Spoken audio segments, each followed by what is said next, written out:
You can always look that up. Okay, so today is the last lecture from Module 3. We'll talk about recombineering. So first, to set up the case for what recombineering is and why you use it, let's just kind of try to brainstorm some of the problems with some of the cloning strategies that we've discussed in the past. So we have discussed restriction enzyme cloning, the idea where you have something, you put a restriction enzyme on it, restriction enzymes, and then you clone it into a backbone based on those restriction enzymes. What are some of the downsides of restriction enzyme cloning?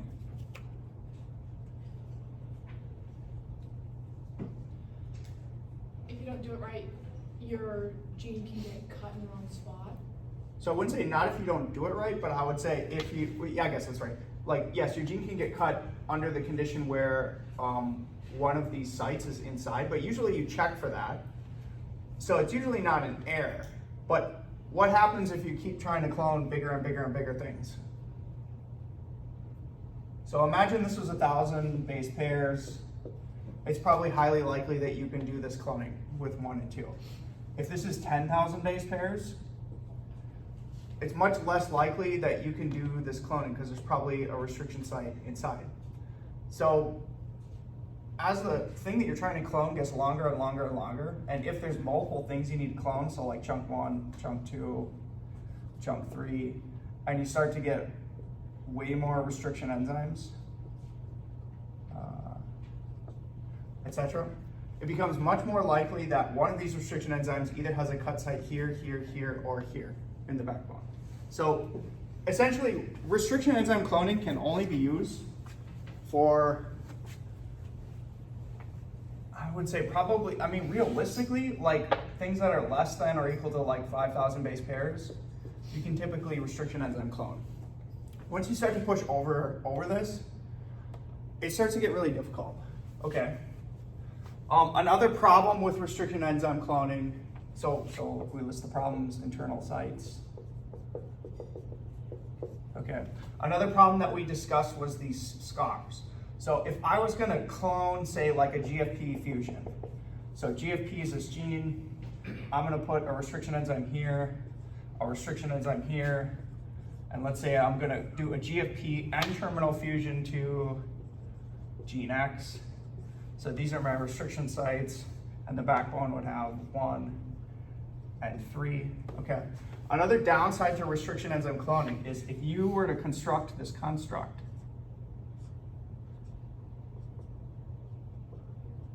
where it would look like this. Okay. What's the sequence right here between the end of this GFP and the start of this X? What's actually in there? If you're going to create a fusion, my first question is there a stop codon here if you're creating a fusion? No, so I shouldn't draw it like an arrow. There's actually no stop codon, okay? You got rid of the stop codon because your intention is to fuse this to this. Okay, so then that means if there's no stop codon and there's a restriction site of 2, and let's say that restriction site was CTCGAG, okay? This is called a scar because this is not a perfect fusion where you have GFP fused to gene X. Rather, what this actually is this is in between these, you have GFP, and then you have this weird CTC GAG. So 2 codons. I don't know what they code for. Let's say X and Y amino acids fused to your gene X. Okay. So this is a scar. It's a leftover product that sort of was inserted there just by the process of restriction enzyme cloning. And depending on what these amino acids are, they could mess up the function of this gene X. You have no idea if adding these will inhibit the function of wild type gene X, okay? So if there was a way to clone without inserting these scars, that's a better way to do it. If you could just construct this, that's cleaner, okay? Your experiments are going to be more trustworthy, etc. So the problems of restriction enzyme cloning is that there's these internal sites that cause problems, and there are these scars. Okay.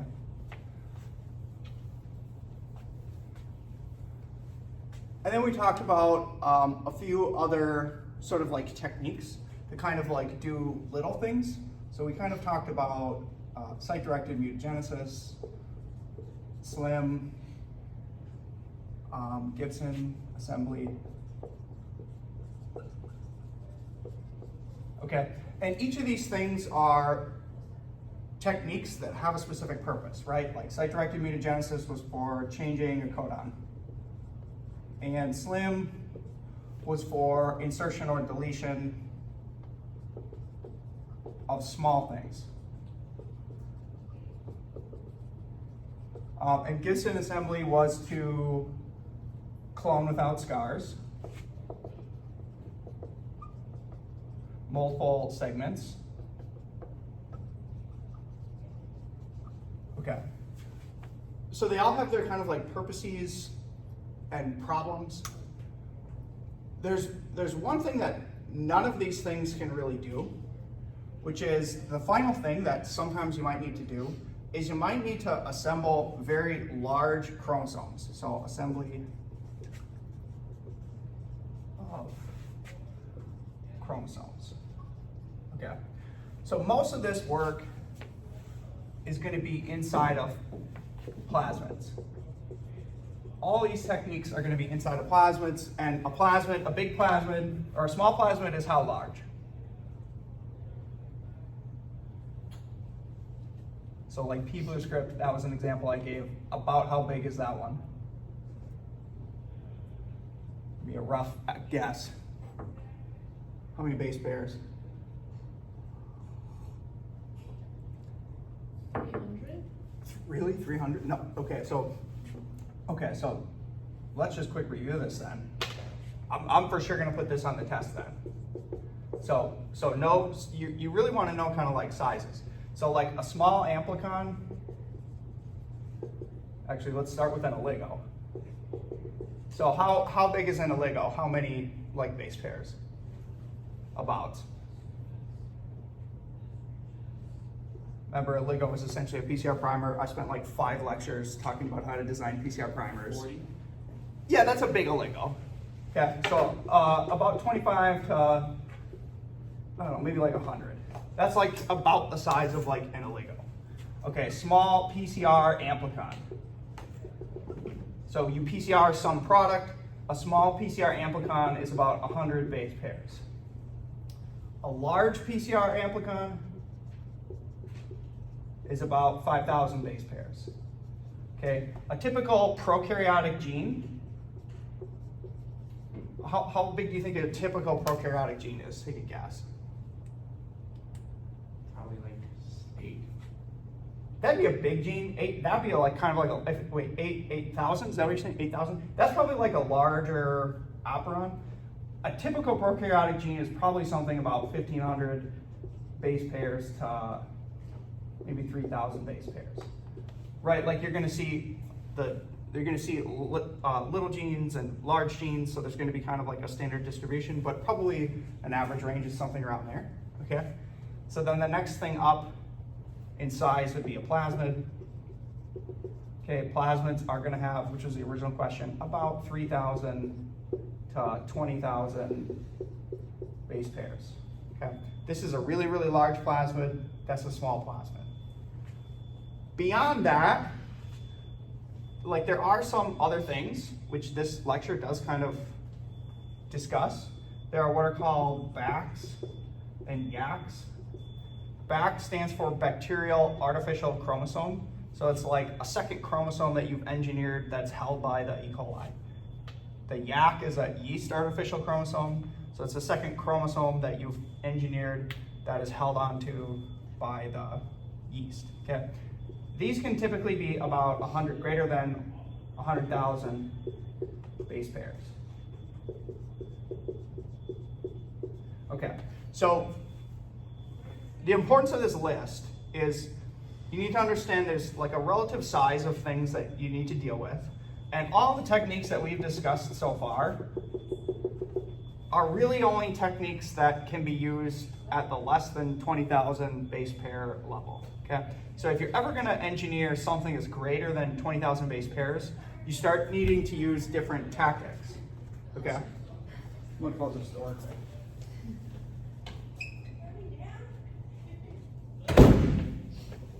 Okay. So let's first set up the case of like why would you ever want to deal with something that large? Does anybody have any ideas? To see how multiple genes interact. Yeah, okay, that's a good answer. I wouldn't necessarily say interact, but oftentimes there are what you might call like a biosynthetic pathway. So imagine there's some like drug. This would be a common scenario. Later I give a few lectures on like THC in marijuana, or these are like weird drugs, but essentially like there are these chemical compounds that oftentimes humans want to make a bunch of, okay? And oftentimes there's a biosynthetic pathway that's involved in synthesizing those chemical X, drug X. Maybe it's I don't want to give a specific example. Maybe it's some chemical X. Usually there's some like pathway of genes that you need, where you need this, and then this does something to it, and then this does something to the product, and then this does something to the product. I'm talking about the proteins. And then at the end of all these protein reactions, enzymatic reactions, X is like produced, okay? So if you wanted to create some animal that synthesized chemical X, you would need to clone all these genes. You can't just have one or two or three. You have to have all of them in the same spot, okay? And each of these genes probably needs some kind of a promoter, probably needs some kind of a terminator, okay? So you can see how things all of a sudden start to rapidly like balloon. If every single one of these is 1,500 to 3,000 base pairs, and every promoter is 1,500 base pairs, and every terminator is 500 base pairs, etc. Like, you're starting to work with things now that are gigantic, okay? You could never ever do anything with this with restriction enzyme cloning. It'd just be impossible. So you need methods that can deal with very, very large products, okay? So that's where recombinating comes in. Okay, so recombinating relies on homologous recombination. Okay, so we've talked about this quite a bit in the class. The premise of homologous recombination is that if you have some insert and you've got some chromosome, you can engineer a swap of the DNA sequence through homologous recombination by cloning what are called homology regions, okay? So here's homology region 1, homology region 2. Let's say these match precisely these. And let's say the length of these is about 50 base pairs, okay? If you have a situation like this, oftentimes in organisms, you can just get a recombination event, which will then swap, and so your insert will then be inserted into the chromosome, and oftentimes whatever this is on just disappears or is not replicated, so your insert is now stabilized on the chromosome. So that's the premise of homologous recombination. Recombineering is engineering systems to make this process more efficient and make it selectable, okay? So this is not the first time I've introduced homologous recombination. What were some of the problems of recombination? So I did show recombination in yeast, and I said recombination in yeast is super efficient. But then I said if you try to do recombination in a mouse, what's the deal? It's usually not very efficient, okay? So homologous recombination is like this great tool, except that it only works well in certain organisms. So there are many engineered systems where a way to recombine has been optimized and engineered in a particular organism. And so the one that we're going to talk about today is recombineering in E. coli. Okay. And recombinating in E. coli would be used to build bacterial artificial chromosomes. Okay. Okay. So, before I explain how it works, let's derive where the parts of this come from. Okay. So there is this virus, a bacteriophage called lambda. That's lambda. It's a prophage that infects E. coli. Okay. And viruses have often two different life cycles.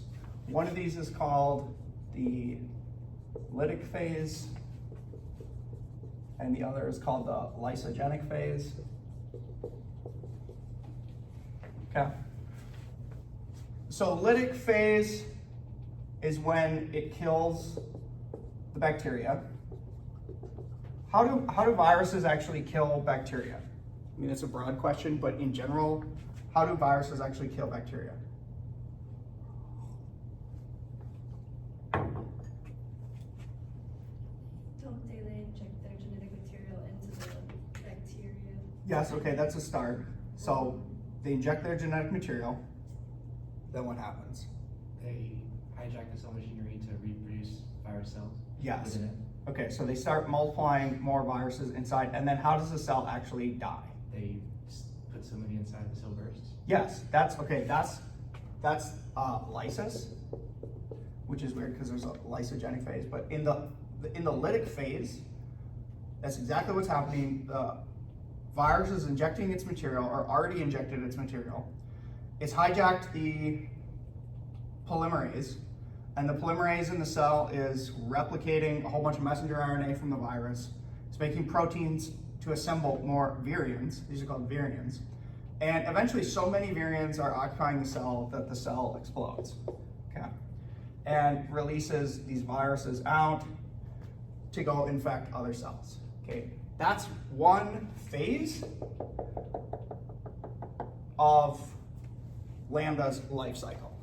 The other phase of lambda's life cycle is this lysogenic phase, okay? So the other thing that viruses can do is, if you have E. coli, here's lambda, it injects its genetic material. Here's the chromosome, let's do red. Okay, so it injects its genetic material. The other thing that viruses are really good at is they are good at inducing recombination, okay? So they induce recombination. They have enzymes that do this, so it's not necessarily homology driven. It's an enzyme that causes this to happen.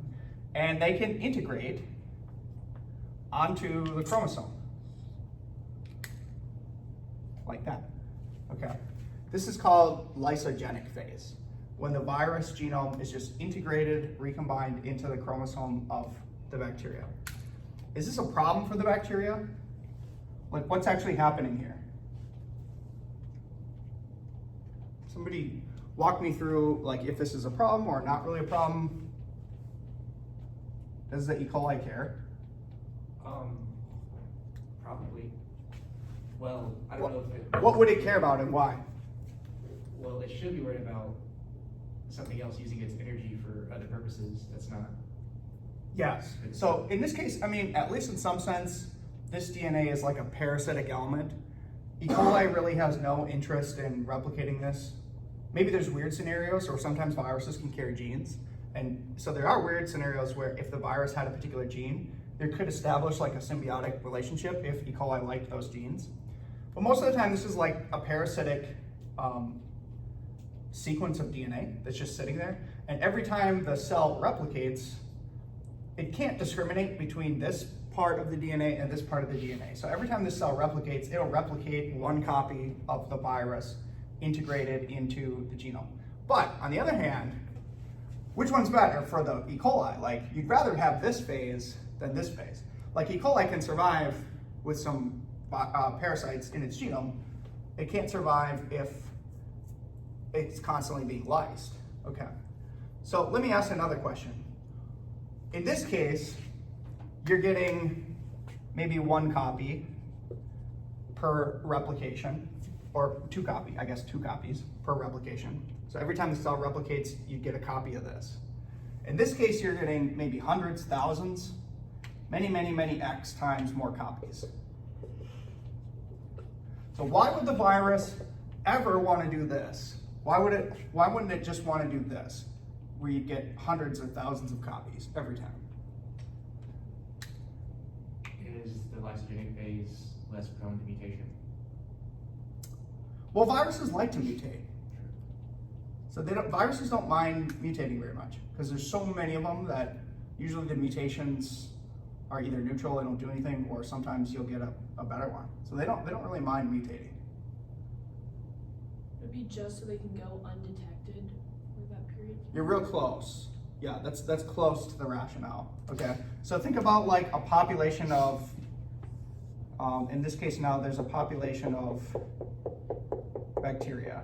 Okay, these are bacteria. And let's say these are the viruses. Okay, they kill this cell, now there's more viruses. They kill this cell, now there's more viruses. They kill this cell, now there's more viruses. They kill this cell, now there's more viruses. Like, you see what's gonna happen, right? What's gonna happen? They're gonna run out of things to infect. Yeah, eventually, like, they will make themselves go extinct if they keep doing this, because they will kill the entire population, okay? And eventually then, if the entire population of E. coli dies, guess what happens to the bacteriophage? It does. It also goes extinct, okay?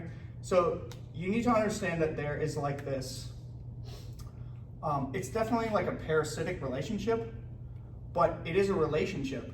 And if the virus becomes so pathogenic and has such a high kill rate, it will make itself go extinct. And so there is a way to balance itself genetically. The way that it balances itself is when conditions get really competitive, then it switches and it goes into the lysogenic phase, and it just like chills and hangs out in the genome for a little bit, okay? It's fine to just replicate in the genome, and it's happy to be there. It's actually happy to be there as long as the health of the E. coli, like its host, its driving host, is okay, okay? So understand that there are these 2 different life cycles for bacteriophages. This is not all viruses, and this is not all bacteriophages. This is some subset of bacteriophages that do this, okay? And lambda is the most well-studied one of these viruses, okay? So now that you understand that, let's think genetically how this can happen. So the virus's genome, the lambda genome, is essentially an operon that looks something like this. There's a certain set of genes, and it's integrated, so I should have drawn it red, but I didn't. It's integrated onto the chromosome of E. coli. From what we have discussed, can anybody hypothesize, there's kind of a question, which is how would lambda control the behavioral switch, the lytic versus lysogenic switch? Can anybody envision some kind of a genetic circuitry that could control how it does a switch? So first I ask, so you have lytic, you have lysogenic. Remember, this is the dormant, and this is the killing. In which phase are the genes of the virus on? Lytic? Yes, okay, so when it's making virions, those genes are on. Transcription is on. That means in lysogenic phase, the genes are off, okay? So the native state of the virus, the lambda, you might call this the lambda operon or the lambda genome, is the native state is that it's off, or it's shut off, and it's shut off by a regulator. I think it's, I have the actual name, yeah, it's C857. So there's this gene. It's very close to the virus, kind of like operon, but it sits outside. So what would you hypothesize, remembering the lecture about operons, what do you think this one thing might encode for?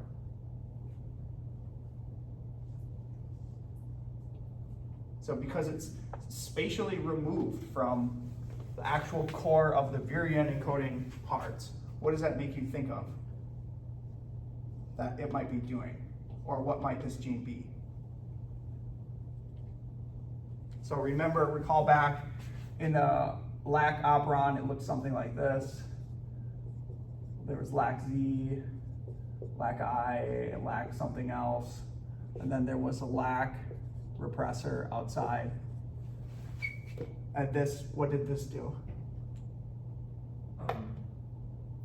It repressed the... Yeah, so it encoded for a transcription factor, and that transcription factor came and sat on and held it off. Okay, what I'm trying to like harken back and show you patterns of is that the pattern that you should be becoming aware of is that regulators of operons are often right next to the operon, but apart, separate from the operon. And the reason they're apart, separate, is because the transcription of this gene is different from the transcription of this, because it's actually controlling this. This is controlled by that. Ditto, this is controlled by that. Okay. So the lambda virus has a repressor. So it's a transcription factor that gets made called CI or CL857, okay? And that sits on the gene, the promoter for this virus, lambda, and holds it off. So this gene is the only thing that is controlling the behavior of lytic versus lysogenic. So, I mean, I think that's kind of cool in a sense that sometimes I joke and I say that all behavior is genetic. And I also talk about how these genes and operons are just subprograms that run subroutines. And it's literally just one gene that's controlling behavior, an actual behavior of whether it does this or this. One gene, okay? So now, let's ask the final, or learn about the final step, which is how should the virus know when to switch, and how could that be programmed into the repressor?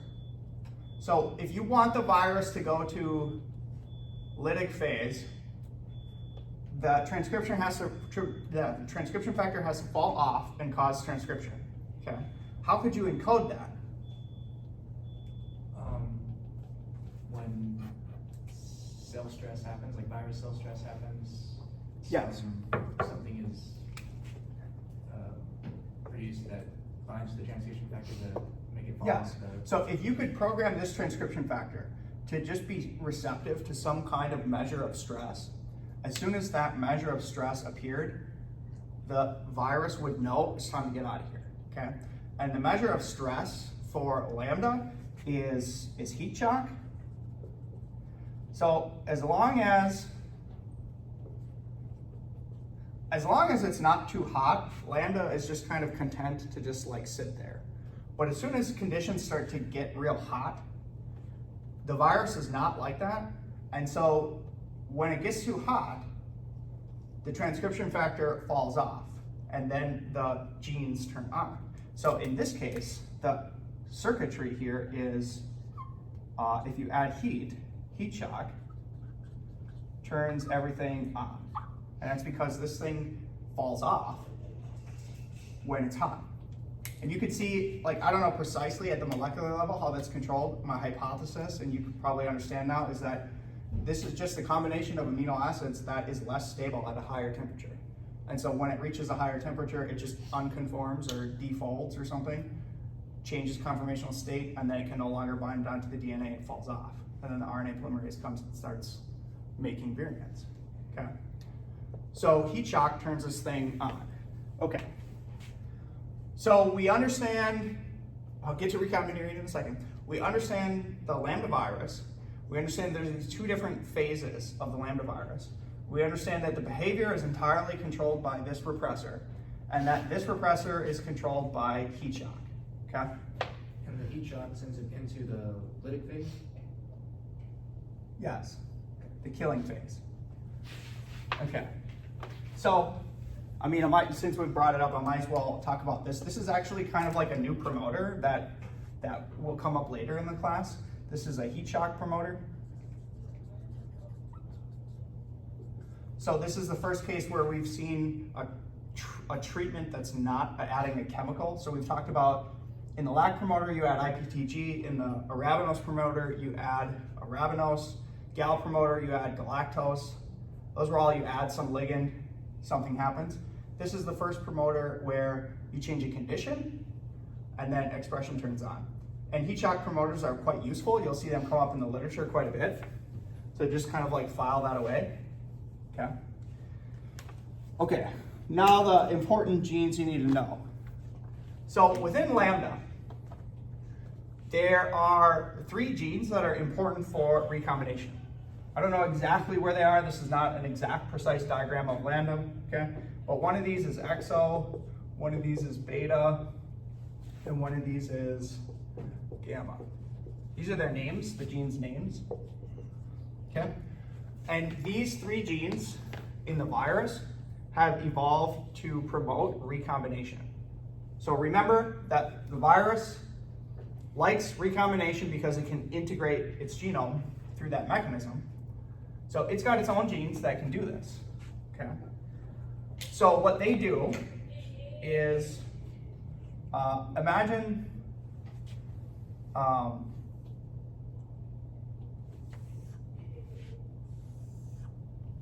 you have a linear piece of DNA. So it's not circular, it's linear. And there's 2 types of nucleases, exonucleases and endonucleases. Exonucleases cleave on the outside, right? So exo is a 5' exonuclease. This is like the 3rd time we've talked about exonucleases now. We last talked about them in Gibson assembly. So this exonuclease, just like the one used in Gibson, is going to cleave in on 5' ends. Okay, so this protein, exo, will cleave in, and now there's kind of like these hydrogen bonds exposed. Okay. This beta protein then binds to this and protects the ends. We might as well just ask, okay, why? Actually, let me go to the next one quick. And then the gamma kind of sits here. And the role of beta and gamma is to essentially do one thing. It's protecting the ends. So imagine yourself as this virus. Its genome has been linearized. It wants to integrate it. So it's done this exonuclease activity. The exonuclease activity kind of allows these hydrogen bonds to kind of look and explore the DNA for an integration site. And then the ends are protected by these 2 proteins. What would the virus want to protect the ends of this sequence from? Reannealing to the... That's probably, that's probably one part of it. I don't actually know if that's true or not, but that would make sense. Like, it probably you don't want it to close back up. Although I don't think these sites match, they might. I'm into the host chromosome. Well, it wants to integrate. It wants to go into the host chromosome. This is like encoding the process of recombining into the integration into the host chromosome. What else do you need to protect? So if this was the virus genome, what else does it need to be protected from? So, okay, if here's E. coli. E. coli's chromosome, is it linear or circular? Circular. It's circular. So it's actually very rare that E. coli sees linear DNA. If an organism sees linear DNA, what do you think it will think of? Like parasitic DNA. It'll think like, that is the one way, perhaps, how this cell can recognize foreign DNA, is if it's linear, in this case, which like the virus genome, if it was linear, it would recognize this as something foreign. And so what might it have in its cytoplasm that could destroy that molecule. Lysosome is a enzyme that degrades the outer cell wall. So this is, at this point, the virus has already like passed and inserted its genome. Would it be a helicase of some sort? You're getting closer. It's some enzyme that's going to interact with DNA. Helicase is just going to sort of like open up. So it's not a helicase. What enzyme possesses the power to destroy this molecule? Nuclear? A nuclease. Has to be a nuclease. There's two types of nucleases. Endo and exo. Endo and exo. So, and these might be protecting against which type? Exo. Exo, yeah. So okay, here's where things get kind of confusing. There's an exonuclease from the virus, which does this little 5' cleavage. But there's also like a whole bunch of exonucleases in the cytoplasm of the bacteria, whose job is to functionally protect that E. coli from foreign DNA.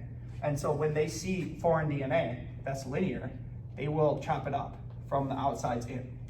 So that's actually like another immunity pathway. Okay, so knowing that, perhaps I should have presented this first.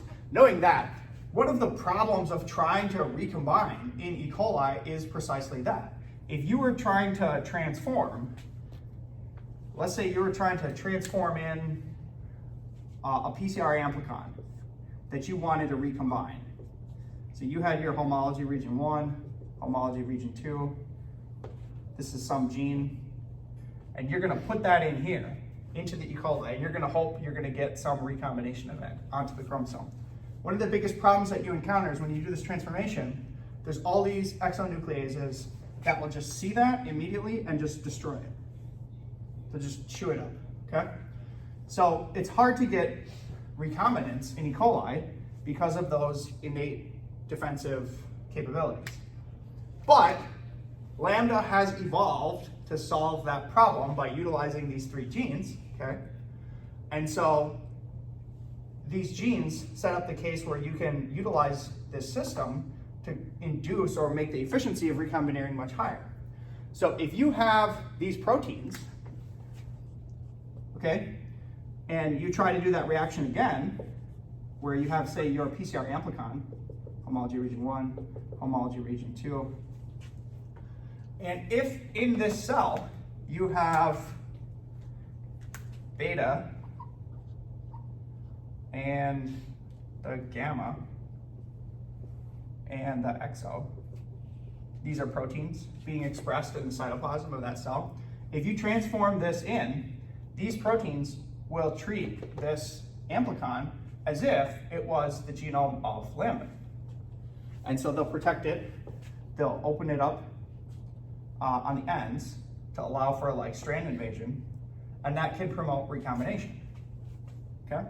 So the concept you need to take home is that there's a virus, it infects bacteria, it's evolved a very specific set of genes that promotes recombination, and we could utilize that system to make recombination in E. coli more efficient. So they build a plasmid to do this, okay? So let's walk through the design of this plasmid. So here's the backbone. Let's put a selectable marker. Let's say AMP resistance. What should we clone from here onto this plasmid to make recombination more efficient in E. coli?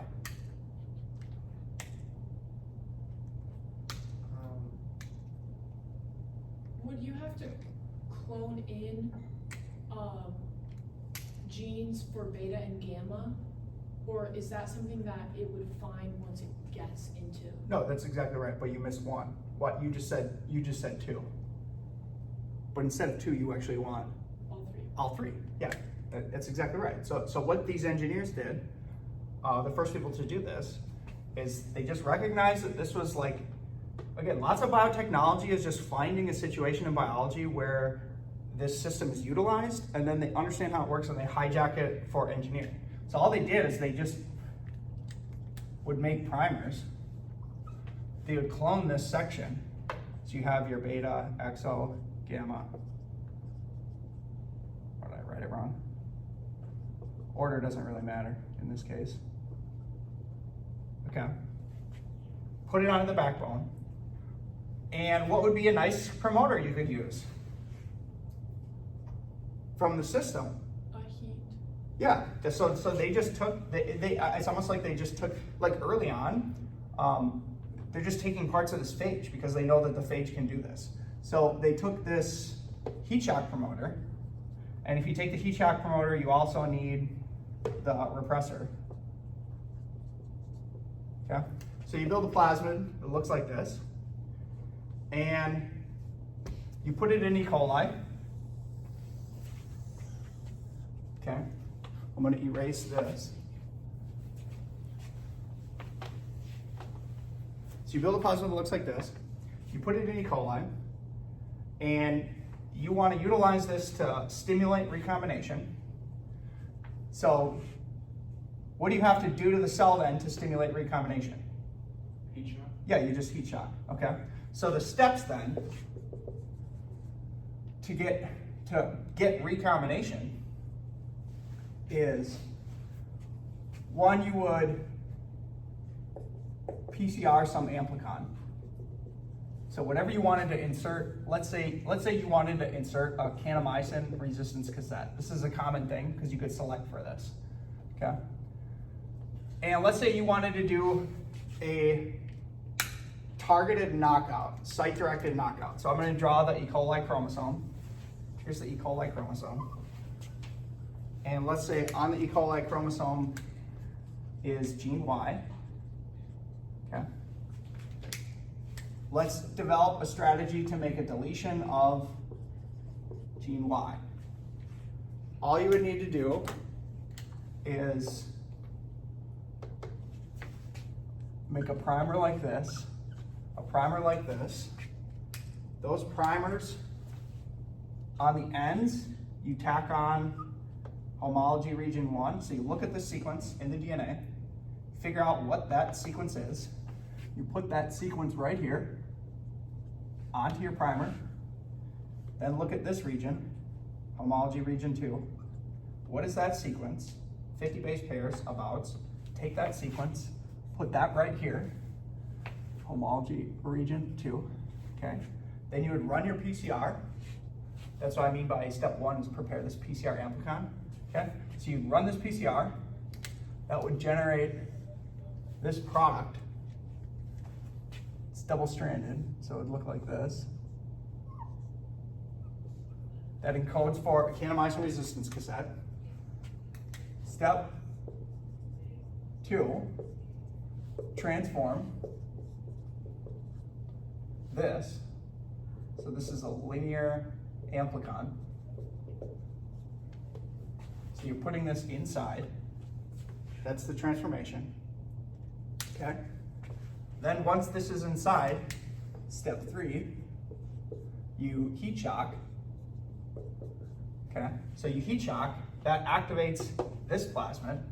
These proteins get made into messenger RNA. You have the 3 proteins. They get made. They then do their little activity on this thing and protect it. And then all of a sudden, you get more efficient recombination. So then at this site, kanamycin resistance cassette is now inserted. And this original purple gene is swapped out onto just some fragment that's going to disappear over time because there's no origin of replication. So then eventually this just disappears. And this is what's left, an integration that you can select for. And you just select for it by adding kanamycin into your medium. Does that make sense? Okay, so that's a demonstration of how using PCR and some genes and a plasmid built from a virus, you can stimulate efficient recombination on a plasmid, or onto the chromosome. How much time do I have left? 5 minutes. 5 minutes, okay. So now let me quick show you how you would build something really big. So you kind of like understand the power of this. Okay, so the power of this system is that it does not rely on any enzymes, okay, any traditional cloning enzymes. So there's no polymerase, well, there is a PCR reaction, true. But the cloning does not rely on ligation or restriction enzymes. Both of those are not used in recombineering. So what you can do is imagine you had E. coli, okay? E. coli's got its native chromosome, yes. Let's say you want to build some really, really big genetic circuitry. So you put in a back, here's a bacterial artificial chromosome, okay? This would be like the backbone back, and you want to integrate now onto the back, and you want to start building big genetic inserts, okay? So what you could do is you could build a construct that looked like this. Let's say you had kanamycin resistance, gene X,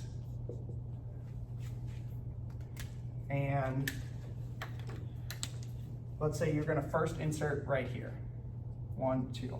You put homology region 1 here, homology region 2 here, okay? It's also got the lambda plasmid. This is, for trivia, this is called lambda red recombinating. So it's got this lambda red recombinating thing. Transform this thing in, heat shock, that will induce the recombination. So now at this site, you have gene X and kanamycin resistance, okay? Select for that with kanamycin resistance. And then let's say you want to insert another thing. Let's say now you want to insert gene Y. And you switch this time, switch to ampicillin resistance. You could switch a cassette, actually let's use chloramphenicol. Okay. So in this case, you're going to insert a second gene. In this case, you want not homology region 1, you want to keep that gene X there, but in this case, you want a little region, let's call this 2, let's call this 3. Put that there, and put that there. Now iteratively transform this in, heat shock, get the recombination. Now what's going to recombine is this. Okay, so now the insert has been changed to gene Y plus chloramphenicol resistance. Select for chloramphenicol. Do you see how you can iteratively just keep doing this over and over and over?